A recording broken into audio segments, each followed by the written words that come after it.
अस्सलाम वालेकुम। Cake creation पर आज हम बना रहे हैं टूना सैंडविच। टूना सैंडविच आप ले लें, 2 कैन हैं 5 आउंस के या 10 आउंस का भी अगर आपको मिलता है तो आप वो भी ले सकते हैं। पानी वाला हो उसको अच्छी तरह से आप ड्रेन कर लें और अच्छी तरह से उसका पानी निकाल दें, छान लें यानी कि अच्छी तरह से। फिर इसके अंदर में हम 1 टेबल स्पून लेमन या लाइम जूस डाल दें,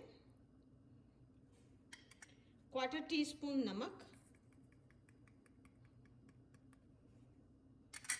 और 1/2 टीस्पून ब्लैक पेपर।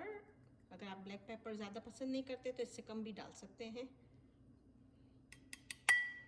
फिर है दिल, जिसे सोया भी कहते हैं, ड्राई है, फ्रेश भी आप इस्तेमाल करना चाहें तो कर सकते हैं, 1 टीस्पून।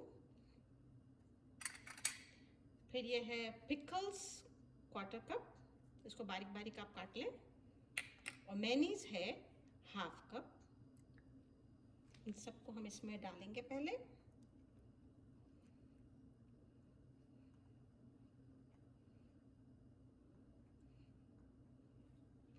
और इन सबको अच्छी तरह से मिक्स कर लें।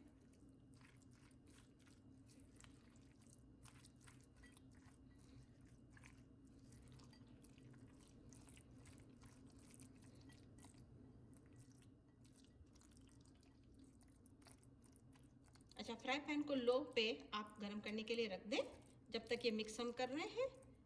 फिर हम सैंडविच बनाते हैं।